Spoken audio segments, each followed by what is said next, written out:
The Caribbean heat hangs over the airfield at Piaco International Airport. Outside, the airport continues its ordinary rhythm. Aircraft arriving, departing, ground crews moving between machines, passengers passing through the terminal. Inside a hangar, a BWIA jet has been brought in for routine maintenance. Attention turns to the landing gear. The inspection becomes something else. Workers discover a human body inside the wheel well area of the aircraft. The man is frozen. No passenger ticket explains his presence. No seat in the cabin. He has traveled inside the machinery of the aircraft itself, concealed in a compartment built to house metal, hydraulics, and landing equipment. Not a human being. The discovery becomes an identification exercise. Among the items found with the body are documents bearing a name: Trevor Jacobs. Trinidad police work with authorities in Antigua. A photograph is supplied. Fingerprints are checked. The dead man is confirmed as Jacobs. And suddenly, the body in the wheel well connects to a larger story. Trevor Jacobs was 30 years old, a former police officer in Antigua.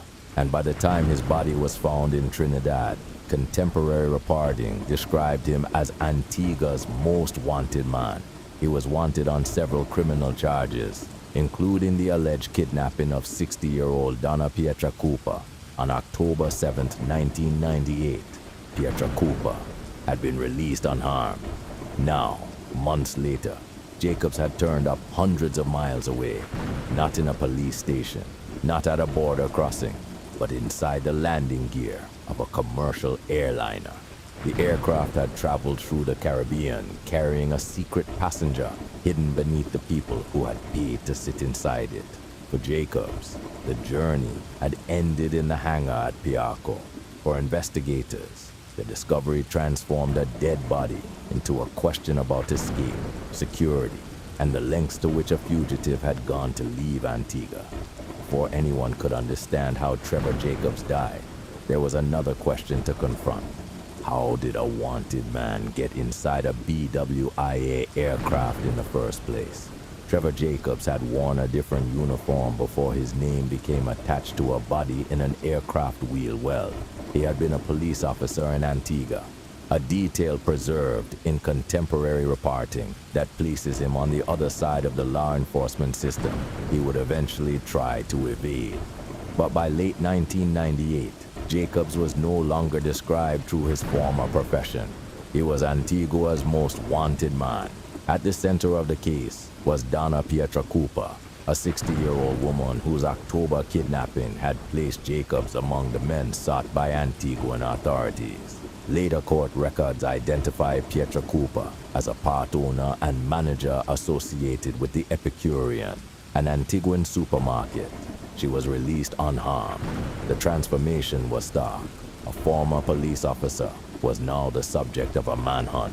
The contemporary record describes Jacobs as wanted in connection with criminal allegations. It does not give us a courtroom verdict declaring him guilty. There would be no trial. Jacobs would die before the allegations against him could be tested before a jury or answered by him in court.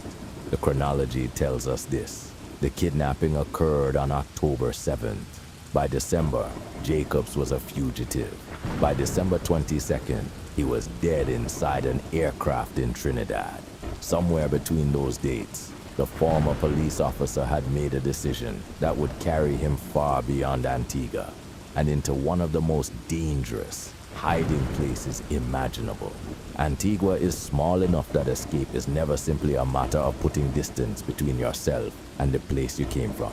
In December 1998, the island was connected to the wider Caribbean and beyond by air routes that move passengers, cargo, and aircraft through a tightly concentrated network. For a wanted man like Trevor Jacobs, the airport was more than a departure point. It was the gateway between an island where authorities were looking for him and the outside world. Getting through that gateway meant reaching an aircraft. An airport is not an ordinary public space. Beyond the passenger areas are ramps, service roads, aircraft stands, and operational zones where access is controlled. The apron is part of the working machinery of aviation, separated from ordinary passengers by procedures, personnel, and physical boundaries. Jacobs had to cross that boundary. Contemporary reporting establishes that Jacobs somehow reached a BWIA aircraft at Antigua and concealed himself in the landing gear compartment. The aircraft was not an isolated private plane. It was part of a commercial airline operation. Passengers occupied the cabin, crew prepared the flight, ground personnel serviced the aircraft. The landing gear belonged to an entirely different world beneath them, a mechanical space passengers were never meant to enter. Yet that is where Jacobs positioned himself. The BBC's Caribbean report, broadcast the day after his body was discovered, focused directly on the question of how Antigua's most wanted man had managed to get aboard a BWIA aircraft somewhere on the ground at Antigua. Before the aircraft climbed into the sky, a fugitive found a way into the machine. And once the aircraft began its journey, the island he was trying to escape was already falling behind him. The aircraft that carried Trevor Jacobs toward Trinidad had already traveled a considerable distance before he became part of its story. Its documented route began in Toronto. From there, the BWIA aircraft crossed south into the Caribbean, stopping at Antigua before continuing toward Trinidad. This was not simply a short flight from one island to another. Jacobs had concealed himself aboard an aircraft already operating an international route. Once the aircraft left Antigua, he was no longer simply hiding from authorities on the island. He was inside an aircraft moving through the sky. The machine was a McDonnell Douglas MD-80, one of the workhorses of commercial aviation during the era. Inside the passenger cabin, the aircraft was designed around ordinary human movement: seats, aisles, overhead compartments, cabin lighting, pressurized air. But beneath that cabin was another world. The landing gear was housed in a compartment designed around machinery, metal components, hydraulic systems, wheels and structural supports occupied the space. It was engineered to function as part of the aircraft, not to carry a person. And this was where Jacobs concealed himself. The wheel well offered none of the conditions of a passenger cabin. No seat, no oxygen system designed for a human occupant. No heating, no protection from the environment outside the pressurized fuselage. On the ground in the Caribbean, the danger may have been difficult to appreciate. At altitude, the environment changed completely. Commercial aircraft cruise thousands of feet above the surface, where temperatures outside the aircraft can fall dramatically below freezing and atmospheric pressure is far lower than at sea level. A wheel well compartment is not the same protected environment as the passenger cabin for a person exposed there. The combination of extreme cold, reduced oxygen availability, and the physical forces associated with flight can become lethal. Those are general aviation realities. They describe the environment Jacobs entered. They are not, by themselves, a forensic finding establishing the precise medical cause of his death. But the physical evidence tells us what happened at the end of the journey. When the aircraft reached Trinidad, Jacobs was no longer a hidden passenger. He was a body inside the machine. Contemporary reporting described him as frozen when he was discovered. The journey that began in Toronto and passed through Antigua had carried him toward Trinidad, while he remained hidden beneath the passenger cabin, inside the aircraft's landing gear area. For the passengers inside the aircraft, Antigua was simply another stop before continuing their journey. For Jacobs, Antigua was the point of departure from the life he was trying to escape. He had chosen the aircraft's machinery as his way out. The farther the aircraft traveled, the farther he moved from Antigua. But the same machinery carrying him away was also carrying him into an environment in which survival became increasingly difficult. By the time the aircraft reached Trinidad, the journey was over. The passengers had arrived at their destination. The aircraft had completed its flight, and hidden inside its landing gear was the body of the man who had tried to leave Antigua without being seen. The aircraft came down at Piarco, east of Port of Spain. But Piarco in December 1998 was not the airport travelers know today. The modern terminal complex associated with Piarco was still being developed. The airport operated through its older facilities, a very different physical environment from the expanded international gateway that would open in the years ahead. For passengers, the arrival followed the familiar rhythm of commercial aviation.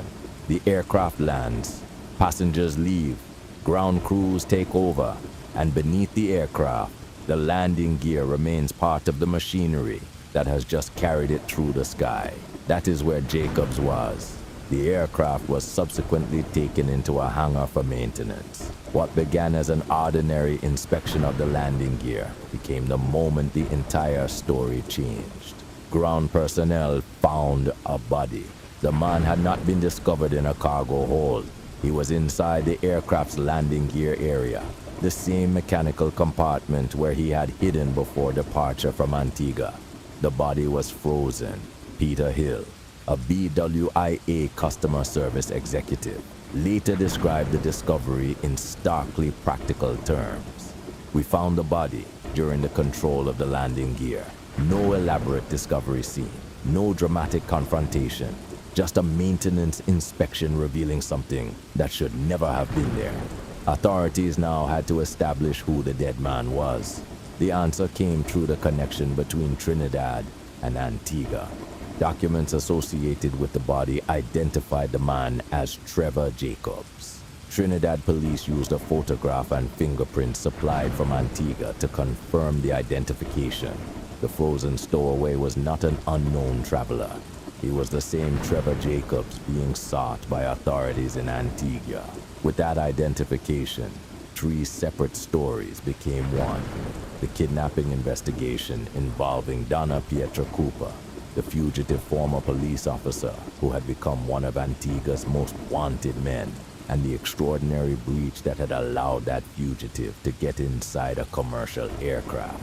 Piarco received the aircraft as part of an ordinary international flight. It left Antigua carrying passengers and machinery. It arrived carrying something else, a dead man, whose presence had been concealed until the aircraft entered a hangar. The journey that Jacobs had intended as an escape delivered his body across the Caribbean. But his death was only half of the story. Investigators had to look backward, from the hangar in Trinidad to the aircraft's departure in Antigua, and reconstruct how a wanted fugitive had crossed an airport security boundary and reached the wheel well. The body had been found. The identity had been established. But the most important question had only just begun. How did Trevor Jacobs get there? For an ordinary passenger, an aircraft begins at a terminal gate. You present a ticket, pass through security, board through the cabin door, and take your seat. Jacobs' route was nothing like that. He reached the aircraft from the ground, and he reached the landing gear. That distinction turns the case into a security story. The BBC's Caribbean Report, broadcast on December 23, 1998, focused directly on how Antigua's most wanted man had managed to get aboard a BWIA aircraft. The question was not simply how he had survived the flight.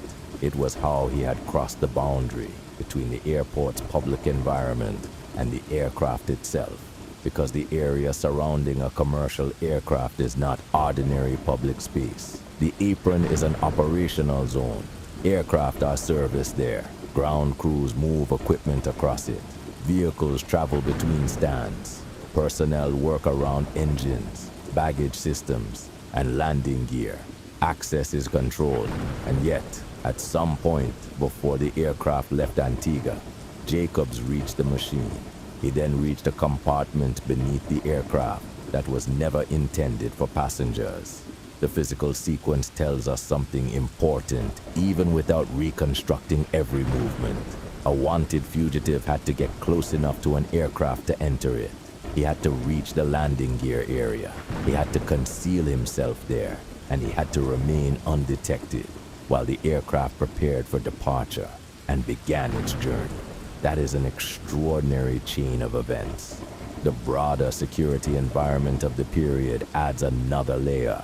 The later Airport Commission of Inquiry into Piarco recorded evidence concerning staffing levels in December 1998. 143 estate constables previously deployed on a 24-hour system, only 97 on shift duty during December of that year. That figure belongs to the Trinidad airport environment, not directly to the circumstances of Jacobs' departure from Antigua, but it demonstrates the wider security pressures surrounding regional aviation at the time. Airports depended on people, security officers, ground crews, maintenance workers, airline personnel. Each person operated within a system designed to keep aircraft moving while keeping unauthorized people away from them. Jacobs had somehow passed through that system. The airline's own response reflected the seriousness of the breach. Peter Hill, a BWIA executive interviewed in the aftermath, addressed the extraordinary circumstances surrounding the discovery. The BBC report itself treated the incident as a question of how a wanted fugitive could have been smuggled aboard an aircraft. There was nothing passive about the position Jacobs occupied. He was not accidentally carried into the wheel well.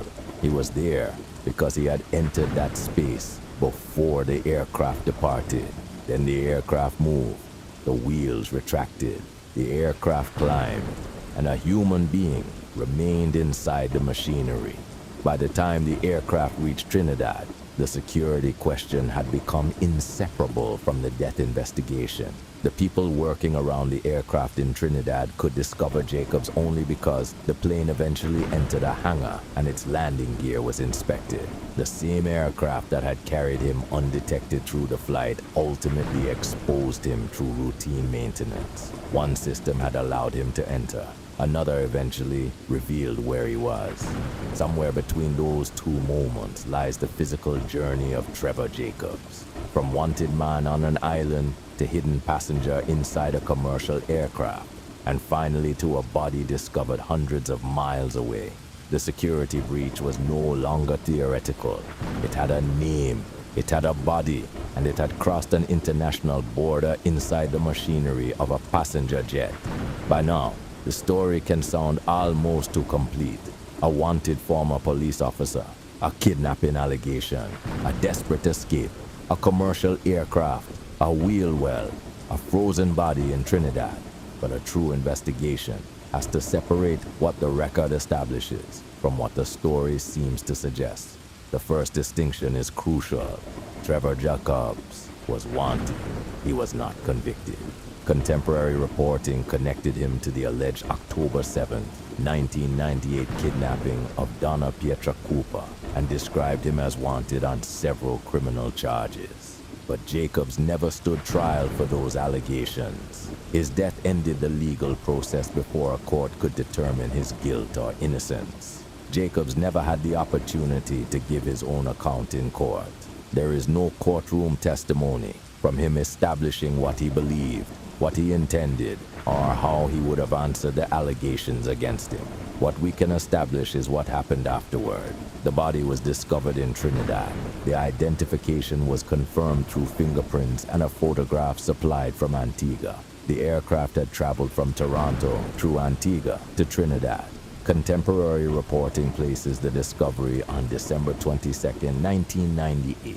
That date deserves particular attention because later accounts do not always agree. Some modern stowaway databases list the Jacobs incident as occurring on September 12, 1998, but the contemporary evidence points decisively toward December. The Associated Press report published on December 23rd states that the body had been found the day before. The BBC's Caribbean Report Archive also preserves a report dated December 23rd, 1998, specifically about Jacobs. Two independent contemporary records place the discovery in the same narrow window, substantially stronger than a later database entry, carrying a conflicting date. By the end, Trevor Jacobs' story can be reduced to a handful of verified facts. He was 30 years old. He had once been a police officer in Antigua. By late 1998, he was wanted in connection with several criminal charges, including the alleged kidnapping of Donna Pietracupa. And then he disappeared. not into another country by a conventional route, not through a border checkpoint. He disappeared into the machinery of an aircraft. The journey from Antigua to Trinidad was relatively short by international standards. But for Jacobs, those miles carried consequences that would last far beyond the flight itself. The aircraft crossed the Caribbean carrying passengers who knew where they were going. Beneath them, hidden inside the landing gear, was a man trying to leave Antigua. And somewhere during that journey, the escape became fatal. At the center of the criminal story was Donna Pietracupa, the 60-year-old woman whose October kidnapping had placed Jacobs among the men wanted by Antiguan authorities. She was released unharmed. That fact deserves to remain at the center of the story, too. Behind the language of fugitives, aircraft, and security breaches were real people whose lives had been altered by the events of that year. Jacobs' death also became part of a larger conversation about airport security. The later inquiry into Piarco examined the security environment surrounding the airport, including staffing levels and the responsibilities of the personnel charged with protecting controlled areas. Jacobs' case demonstrated what could happen when the boundary around an aircraft was breached. A commercial jet could carry hundreds of people safely across the Caribbean, but it could also carry one person hidden where passengers were never meant to be. The BBC's contemporary coverage captured the central significance of the incident. How had Antigua's most wanted man managed to get inside a BWIA aircraft? That question begins with security, but it ends with something more personal. The final image of Trevor Jacobs is not the police officer he once was. It is not the wanted poster. It is not even the kidnapping allegation. It is a body discovered inside a machine that had carried him away from the island. A man who had once worked within the law had become a fugitive from it. A fugitive who wanted to disappear became impossible to ignore, and the aircraft that was supposed to take him somewhere else carried him instead toward his death. What makes someone choose a hiding place where survival depends on conditions no human passenger was ever meant to endure? What was Jacobs trying to reach when he climbed into that aircraft? And what did he believe was waiting for him if he remained in Antigua? When the aircraft lifted away from the island, did anyone on the ground understand that somewhere beneath the cabin, a man was making his escape inside the machine? By the time the aircraft landed in Trinidad, the escape was over. The body had crossed the sea, the identity had been recovered, and the story of Trevor Jacobs had become part of the history of Caribbean aviation. A story about a former police officer, a wanted fugitive, a dangerous decision, and a journey that ended inside the machine that carried him away.